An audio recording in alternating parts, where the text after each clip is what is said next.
I'm really glad you're here too, just because it is kind of the first week of fall. It feels like we're beginning. Joel said fall is beautiful in Michigan. I think it probably is, but I hate fall. I just hate it. I like the rhythm it brings back and all of that kind of stuff, but I hate it because on the other side of fall is winter. Okay? Anybody with me? Just come on. Yeah, all right. Like, I like fall foods. I like fall smells. I like all those things, but it just means winter is coming, and I don't like it. So when January hits, I'm going to Arizona. I'll see y'all at Easter, okay? No. So I've talked to you a lot. Part of what I love about summer is I love golf. I love to play golf, but here's the tension around golf, right? Is I'm not any good at it. I'm a really bad golfer, but I really like it, which sounds very sick, and maybe it is. But here's the thing when it comes to playing golf. When you're really bad, like I am, you can kind of like get in a good rhythm for a little bit. You can get in a good streak, and sometimes that streak might last you a whole summer, and sometimes it might not, and it can be really frustrating. Like this summer, I played a lot worse than I played last summer, and it's very confusing. But sometimes even in one round of golf, it can get going well. Like it feels like, hey, okay, this is actually, like this is good. I like this. Let's keep it like this. But then what happens is it almost feels like before I know it, that whole thing is a disaster, right? It feels like it's in 2 minutes, I went from this like, yeah, this is kind of how it should be, towards, have I ever done this before in my whole life? It feels like it's a blink and it's over, right? It's complete chaos. But here's what's actually true, right? Here's what's actually true is that chaos in that round of golf, it's been creeping up for me. Right? There's been a little bit of drift in my swing. There's been a little bit of fatigue that's been setting in. There's been a little bit of a bad habit reemerging. So when it all explodes, it had actually already been heading downhill. I was just blind to it, and things were still just going well enough that the trees were throwing enough balls back into the grass. I mean, I was getting help in any way I could, right? So it really wasn't as instant as it felt, right? It's really this gradual thing, and then all of a sudden we look and say, oh, what in the world just happened here, right? And life can kind of feel like that, right? It can feel like, man, everything was great, and then in 1 millisecond, everything wasn't. And it's not always because there was this crisis. It's not always because there was this instant moment of trauma. Sometimes there's just been this drift, and we almost didn't notice it. It can even happen for a nation. Right, for a whole nation. We won't go too far down this road, but you might think it's happened in our nation at some point along the way, right, in the last couple of decades, right? It's like, just like it was good, and then it wasn't, but there was all this stuff in between. It actually happened for the nation of Israel, which a lot of their ancient history we have recorded in historical documents that are now captured in the story of God in the Scriptures. And a lot of times the nation of Israel would feel like, man, there's all this chaos, and where did it come from? And really what had happened is it had been this gradual movement, this gradual breaking down of things that eventually found them in chaos. And at one point in time in Israel's history, they had accumulated like just obscene amounts of wealth as a nation. They just didn't really need anybody or anything. I mean, they just accumulated obscene amounts of wealth. They were good. They understood how wealth worked, and God had honored them and blessed them. And that's going kind of well, and that's fine. There's nothing wrong with that, right? Then in the middle of that, there's a murder of their king. Right? Like somebody murders the king, and then that leads to a lot of the subsequent kings being really short-term kings. There's really short reigns, and there's a lot of chaos, and we bump into this phrase that we find sometimes, that everybody just did what was right in their own eyes. Like there was just complete chaos. Just everybody do what you think is right, and when the dust clears, we'll figure it out later, right? And even that sounds a little bit like the world in which we live in today, right? Just everybody do what's right in your own eyes, and we'll figure it out later, right? And that was kind of happening for Israel. There's this gradual drift moving away, and there's all these kings with short reigns, and there's this total chaos. And then there's an Assyrian leader named Tiglath-Pileser III. Tell me that's not an amazing name. Come on. Somebody's got to name their kid that again today, even if it's not the third. Like, just name them that, right? Tiglath-Pileser III. There's this Assyrian king, and he runs all up and down the eastern Mediterranean seaboard at the time, and he just starts setting up shop everywhere. He starts overthrowing nations. He just starts taking charge, and eventually eventually that's what happens in Israel. Eventually, he reaches Israel and he takes over Israel. That's why they take over, they go in and they just leverage all of their military might. In Israel, which at one point had been so self-reliant, they now find themselves actually just kind of giving into this. They start giving a nod to Assyria and Assyria's way of doing things and Assyria's way of worshiping and Assyria's way of functioning. They just kind of start giving their allegiance in that direction. It was so good. And then there's all this chaos. And then before they know it, there's like this completely different direction they're moving. And entering into that story is this guy perfectly placed by God in the moment and in the time. And his name is Hosea. And Hosea actually, he has a document about the words from God through Hosea to the nation of Israel at this time. It's in the Old Testament of the Bible. In fact, if you want to start turning there it is in the table of contents. It's towards the end of the Old Testament of the Bible. It's one of what's called a minor prophet. There's 12 minor prophets, and it's not because what they said isn't important. It's just they're a little bit smaller documents that have been recorded. There are some major prophets, much longer, but both significant. And God inserts Hosea into this part of his story. He moves him into this part of the story. And we talk a lot around here about living sent. Like, let's live with the love of Jesus. Let's live with the person and the strength of Jesus on the mission that he has sent us on, to share his life and his love with the people that we share the world with in our sphere of influence. Like, we talk about that all the time. Well, Hosea gets like the worst live sent assignment ever. You almost couldn't imagine it being any worse. Because, listen, here's what God says to Hosea. Hosea, the nation's in trouble.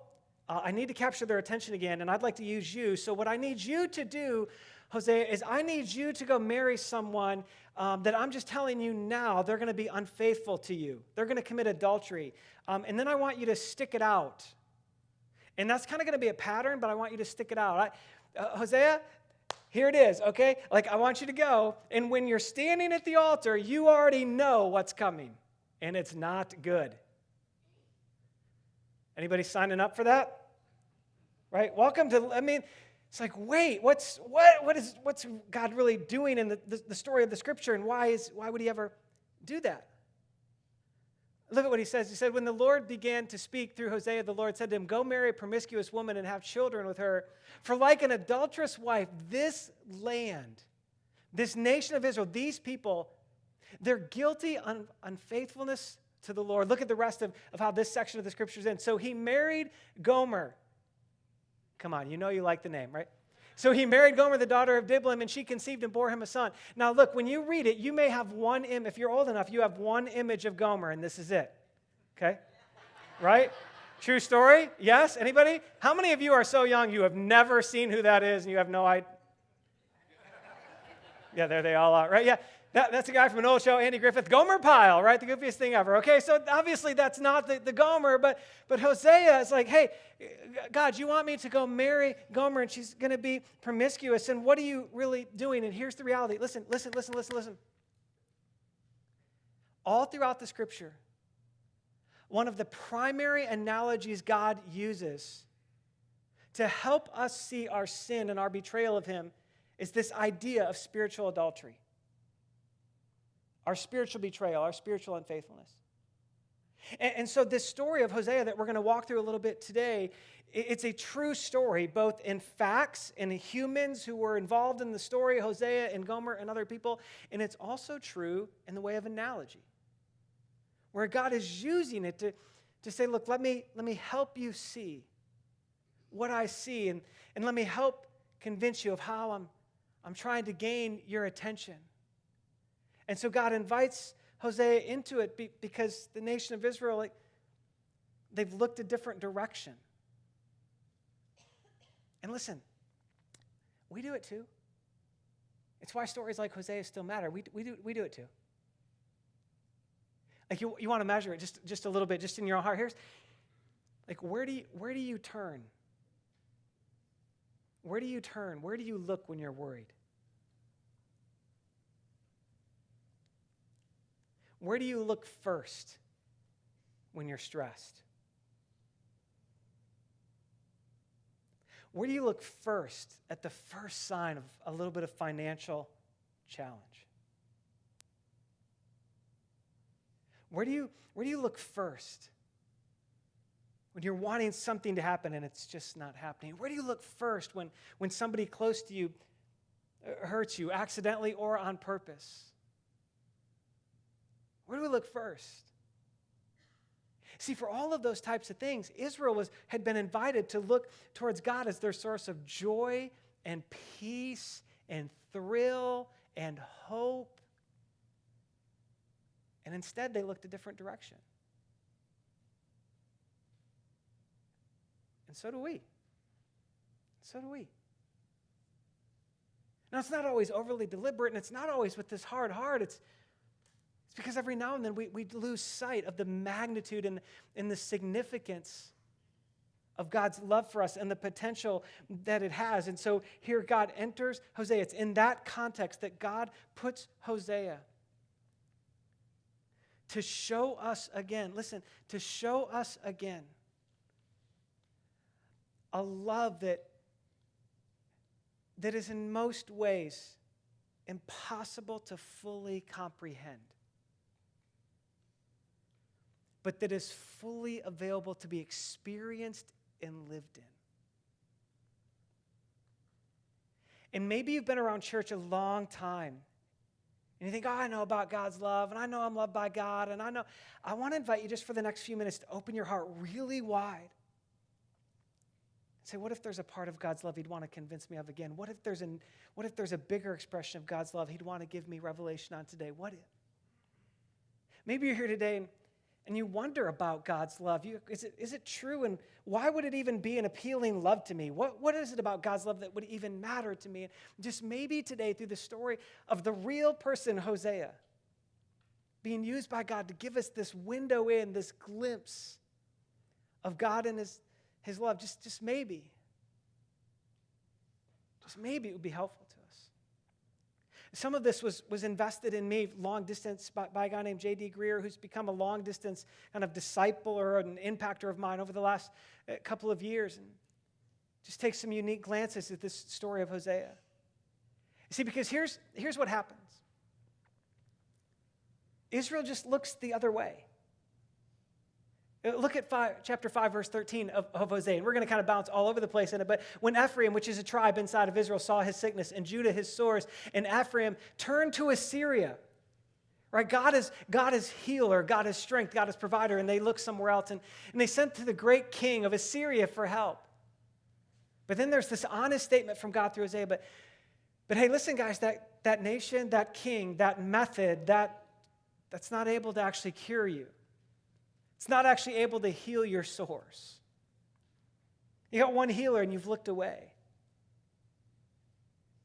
God says, okay, Hosea, now here's what I need you to do. I need you to go love Gomer. I want you to go love her with everything you've got. And look what happened. He loves her, but she still walks away. She said, I will go after my lovers who give me my food and water my food. Now, listen, here's the deal. She's walking away from this husband who has given himself to her, and he loves her. And she's just decided, nope, I'm going to walk away. And he pleads, and he tries, and he gives everything he's got to be in this thing. So much so, listen, what she's basically done is entered herself in to the sex trafficking of the day. And to try and ensure that she's cared for, look at what Hosea does in chapter 2, verse 8, just a couple verses later. He says, she's not acknowledged that I was the one. That's Hosea talking. I was the one who gave her grain. I gave her the new wine. I gave her the oil. I gave her the silver and the gold. I gave her the material things she needed while she was willfully living unfaithfully to me. And her lovers, they just took what I gave and offered it to another god. I mean, talk about depth of betrayal, right? I mean, right? He's trying so hard. She's just pushing away and denying and choosing a different way.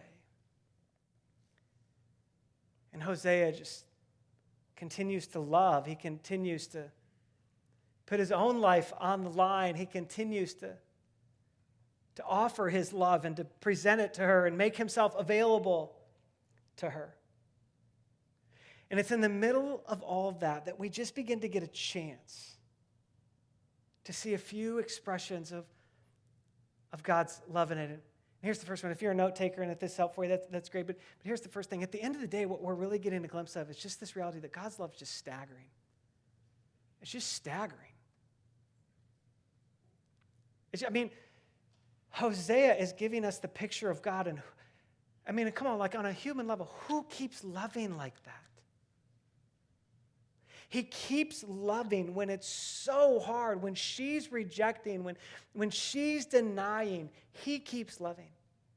Leviticus 21, which is even earlier in the New Testament of the Bible, there's this picture of God saying, look, my heart's just bound to you. My heart is just bound to you.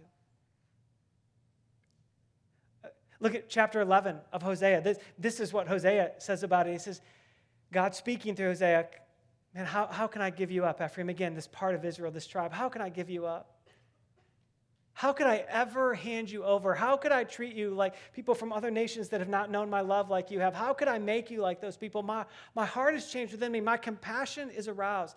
Listen, right in the middle of her betrayal, right in the middle of her unfaithfulness, God looks at a nation and says, oh, but how could I give you up? But how could I give you up? You are tied to my heart. Listen, you kind of know how it works, right? Like, I appreciate people who love me when it's easy. Who doesn't, right? I appreciate people who love me when it's easy. When they don't know my whole story, or when they only see me in certain environments. I appreciate it. I'm grateful for it. But the most staggering love to me is when people who I've disappointed and hurt and even betrayed and let down. I'm most aware of love when it's my own wife and my own girls who see all of my failures and who are usually on the receiving end of all my failures and yet somehow don't merely tolerate me, but they still love me. That's mind-boggling to me. That's staggering. When I see all my failures and am done loving myself, they're still loving me. That's Hosea in this moment. It's saying, oh, no way. I just can't let you go. I know you're resisting. You walked away, but you still have this place in my heart. When it is really, listen, when you feel like it is hardest to love you, when you feel like it is hardest to love you, God's love doesn't flinch.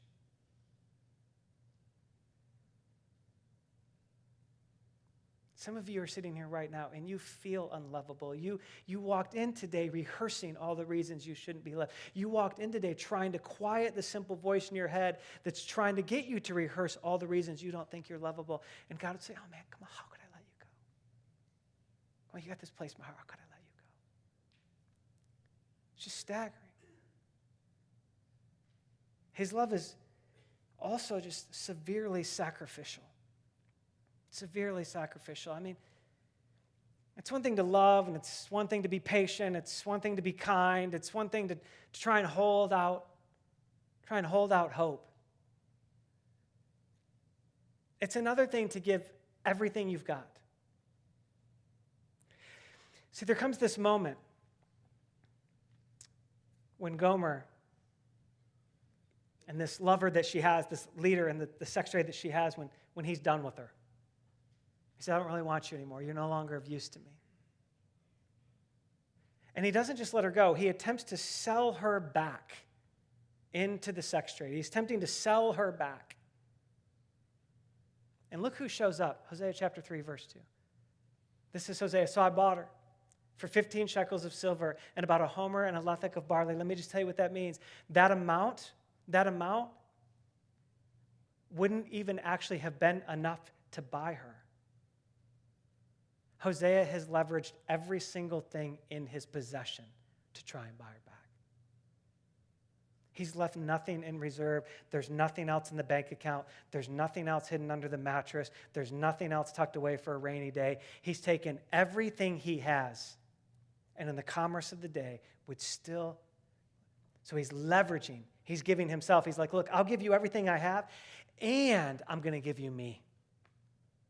I'll give you everything I'll have, and I'll give you me. I'll give you all my stuff. I'll give all the stuff, and I'll give you me. And in it, we're getting this really obvious picture in Hosea of Jesus and how not just how the cross isn't cute. Come on, the cross isn't cute. It isn't neat. It isn't nice. It's severely sacrificial. It's Jesus giving everything he has and the fullness of himself. It's Jesus giving up for a window of time, uninterrupted intimacy with his Father. It's him giving up the glory of heaven. It's him taking on sin and sickness and junk and weight and absorbing it and becoming it and being mutilated beyond recognition and being pierced and bleeding. It is Jesus being severely sacrificial. It's Jesus literally experiencing hell so that we wouldn't have to. It's not a love that says, look, I'm over here neat and nice. You come to me. It's this love that says, look, I want you so badly. I will give everything I have plus all of myself. It's so severely sacrificial. Listen, when we begin to come to grips with this love, when we begin to absorb this love, listen, this is what changes the game from us calling ourselves Christians and actually living Jesus-centered lives.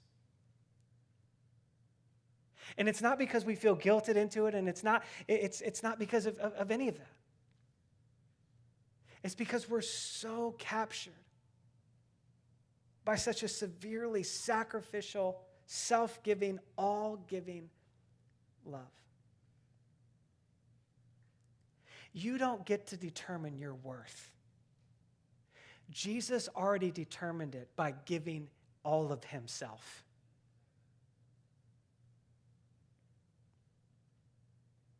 Listen, just soak this in.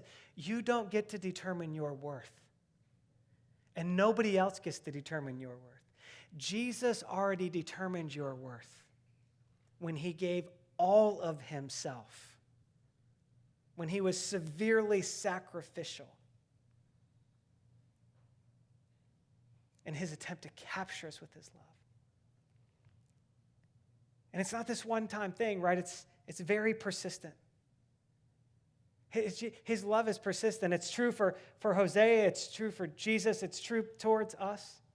We just looked at 3:2. I want to just go back one verse. If you go back to 3:1, look at how Hosea gets to the point of actually buying Gomer back.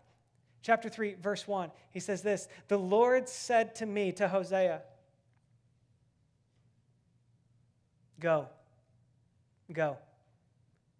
Show your love to your wife." What's the next word? Show your love to your wife. What? What is it?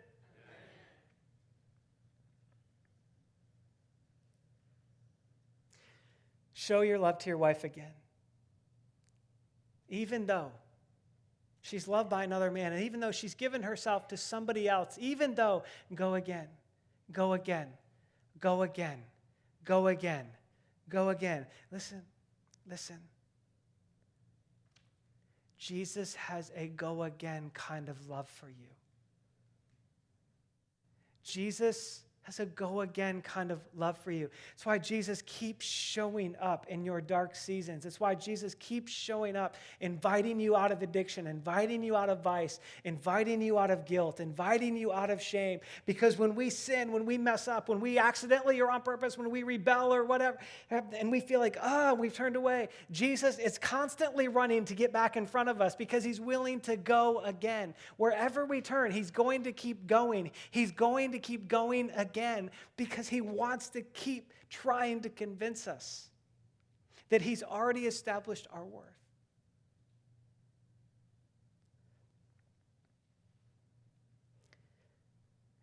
It's easy to say, right? It's too many times for me. It's sinned too many times. I've missed it too many times. I've rejected it too many times. And you just need to hear Jesus say, no way. I got a go again kind of love for you. I got a go again kind of love for you. I got a go again kind of love for you. I don't have a religious kind of love that you can somehow get to the bottom of the ledger and my love ran out. I got to go again kind of love for you. I got to go again kind of love for you. I got to go again kind of love for you. Which means this, that, sometimes we'll say things, like, why would God send somebody to hell? Or how would God send to hell? And here's the reality, God doesn't. And here's the other reality, it's not even really our sin or our addiction or our betrayal that actually sends us to hell. The only way, right, we find ourselves in this very real and literal place at the end of the day of hell is if we say no to this go again love. It's if we say no to this love, this grace, this forgiveness, this compassion. I don't know where you are, don't know where you've been, don't know all the layers of your story. I just know that you and I have one thing in common. We are people who need a go again kind of love. We need a go again kind of love. Some of you right now today, you need a go again kind of love.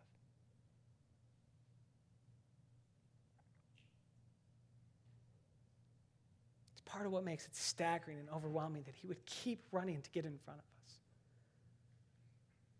to convince us of that kind of love.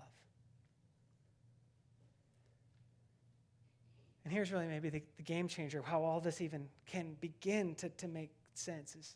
It's this understanding in what we see in the story of Hosea and Gomer is that God's love is actually the power. It's not the payoff. God's love is the power. God's love is the power that rescues. It's the power that changes. It's the power that it is not the payoff for us transforming ourselves. God's love is the power to invite us out of whatever we're in and into life with him. God's love is the power that can pull us up and it can rescue us. God's love is the power to keep forgiving, to keep transforming.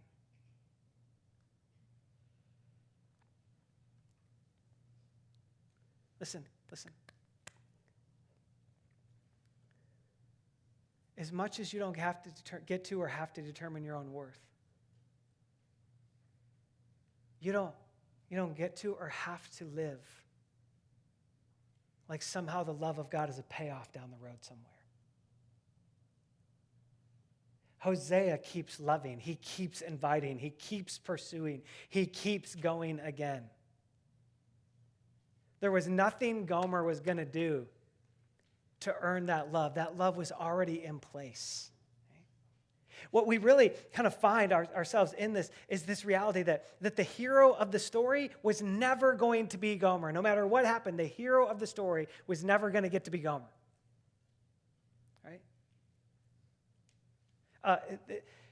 Mackenzie, the youngest of my twins, and I, she kind of pulled me into this show called The Flash. Any of you know The Flash? Yes. How many of you too embarrassed to raise your hand and admit you know The Flash?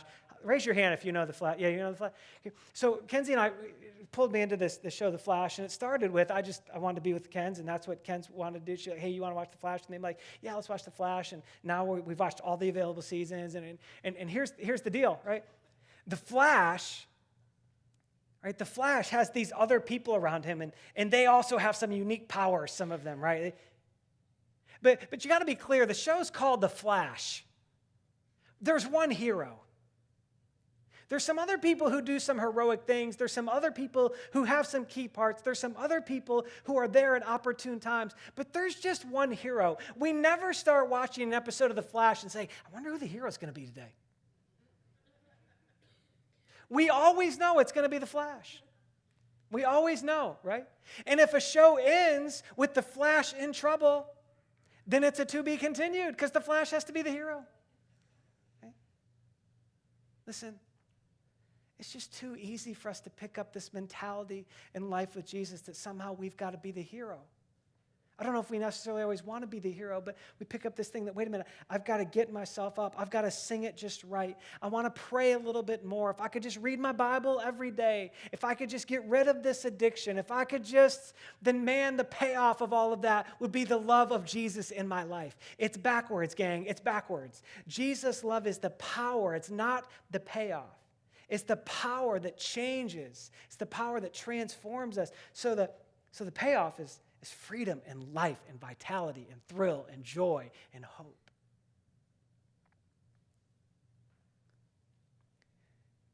Jesus is the only one at the end of the day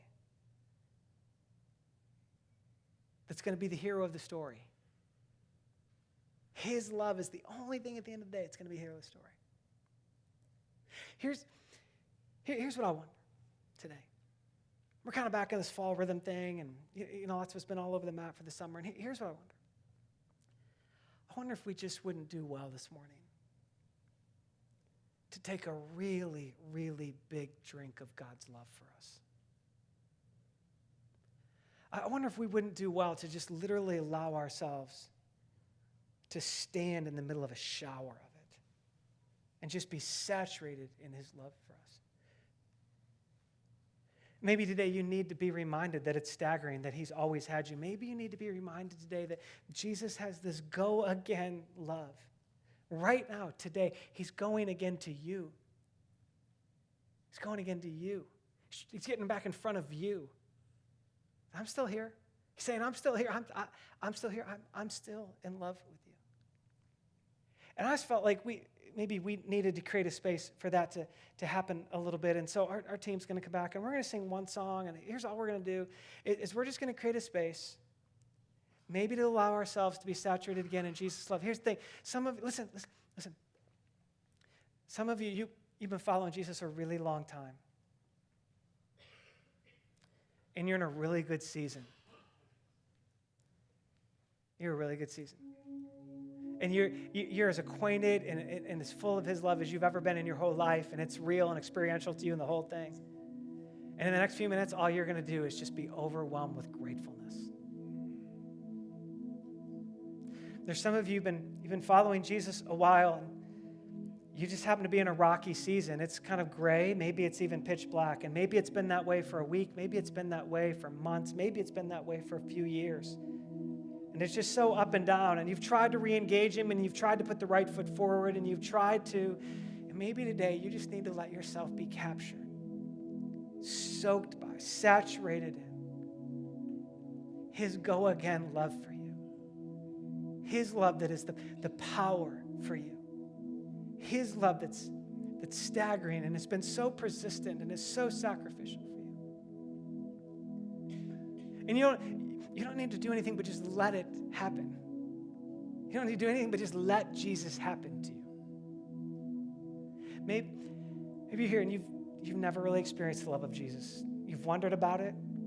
Maybe you came wondering about it today. Maybe you just came because somebody made you. But you hear about a love like that, and you hear about a persistence and a staggering and a determined love. And you say, I want that. I want that. I don't want all the weird religious things I thought about Jesus. I want that. It's so simple. It's so simple because he's the power, right? You say, okay, here I am, Jesus, here I am. All my junk, all my mess, all my pain, all my confusion, all my wonder, here I am. Here I am. Just here, Jesus, here's my life. Maybe we'll just take a couple minutes and we'll just soak in that kind of love. So here's what I want to do. I want to invite you to stand. And I want to give you some permission. Again, we're just going to sing one song, and I just want to give you some permission.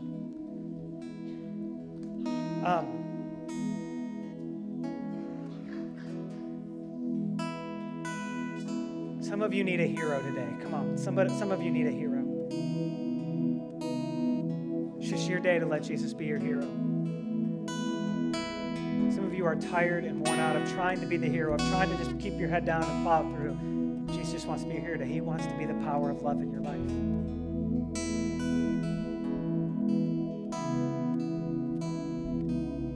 However you want to respond in this time. Most of you will just sing your heart out, and that's amazing.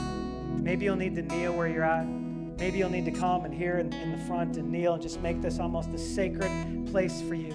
Just as a way of saying, Jesus, with everything I got, I put myself in the middle of your presence. I open myself to your staggering, mind-boggling love for me. Jesus, that's really all we would know to do. I mean, we could try a lot of other things, but we just open ourselves to your love. Jesus, would you be the hero of our lives today? Would you be the hero that props us back up, that reminds us of your love, that convinces us that you've already determined our worth, that you've already determined the depth of our value? Would you be the one that today reminds us you're still willing to go again, and that even right now you're going again for some of us? We would just really make ourselves available to you, Jesus. Thanks for such an inviting, mind-boggling, overwhelming, but desperately needed love. Holy Spirit, would you do your healing, restoring, capturing, invigorating work in these minutes, I pray. Time is yours. Let's sing this together again. Move how you would like to move in these couple of minutes.